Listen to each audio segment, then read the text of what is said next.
As we begin our ceremony, I'd like to say a special welcome to a number of people who've made this day possible.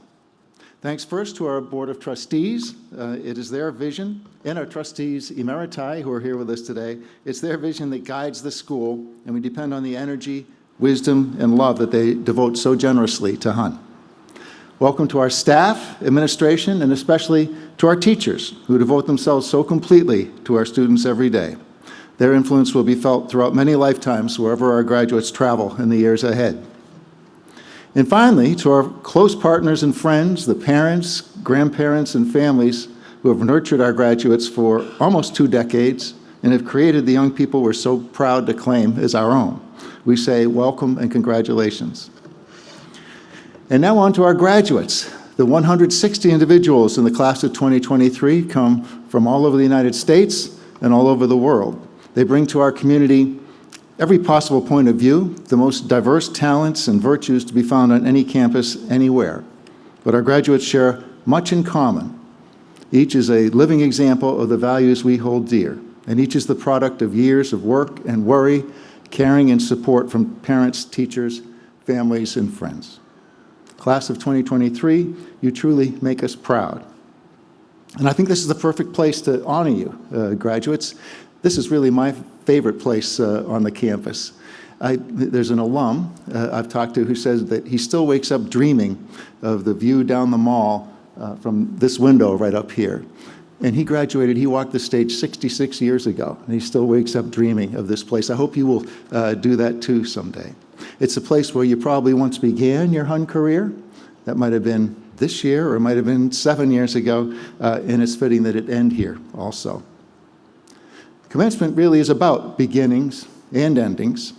It's one of the many crossroad moments you'll experience in your life. And beginnings and endings are both a little hard in their own ways. Do you remember your beginning at Hun, your first day as a student, as you sat here listening to speeches next to a lot of people you didn't know? You may have felt excitement and hope. Maybe you put on a brave face as you walked down the steps and immediately got lost in the Cheeseboro building. But I'm pretty sure deep down at some level, you also felt a little anxious and a little uneasy.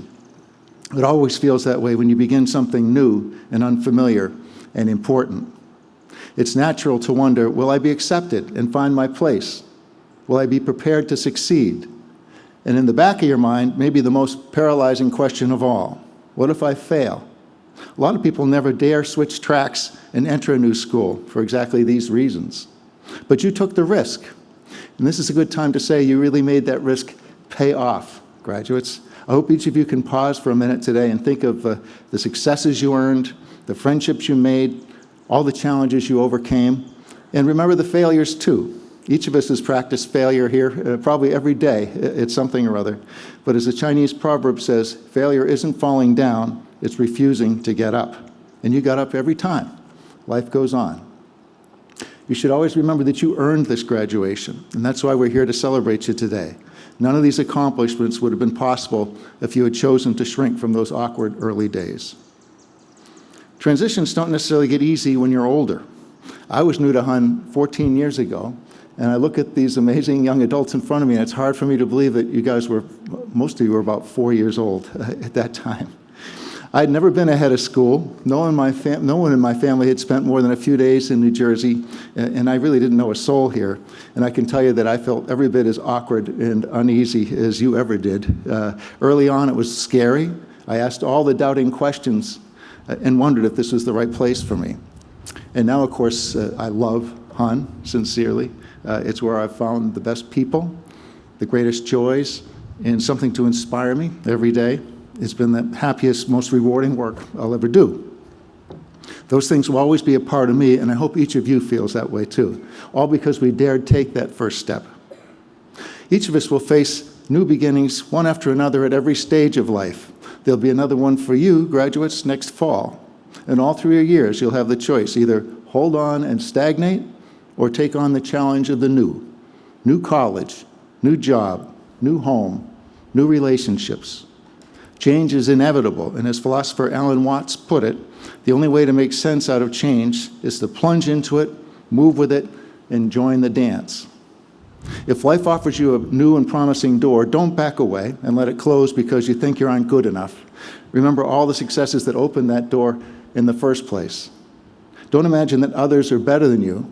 Remember, inside they're just as human and imperfect and unready as you. And don't worry too much about failure unless you're a jet pilot.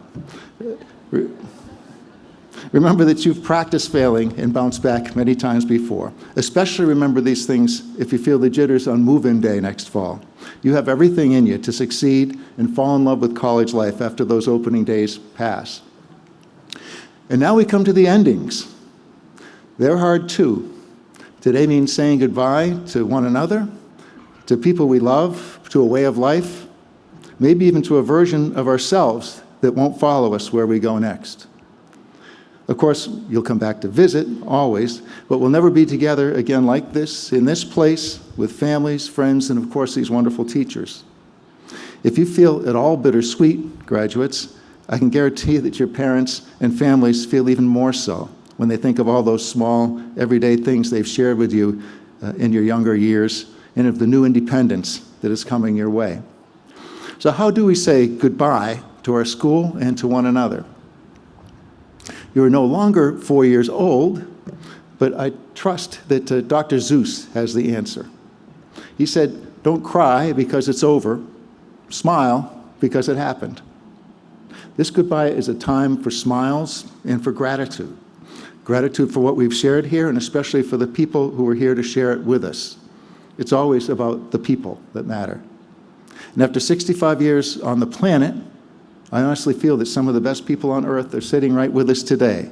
Families, friends, and teachers alike have graced your life and mine with more kindness, more caring, and more inspiration than we ever could expect.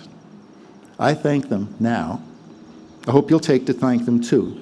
Take time to thank them too. That's what the horseshoe is for later this morning. And remember that even if you're apart, you'll still carry their influence and memory and maybe their Instagram profile. Wherever you are, they'll always be in your heart. Finally, class of 2023, it's time for me to thank you. Every single day on this campus, I've been warmed by the flame of your wonderful spirit, your energy, and your innocent modesty about stunning talents. I feel blessed to have shared this time and place with you. From the bottom of my heart, I wish you love, joy, fruitful beginnings, and seasonable endings. That other great philosopher, Winnie the Pooh, once said, how lucky I am to have something that makes goodbye so hard. Thank you so much, graduates, for making this a hard goodbye.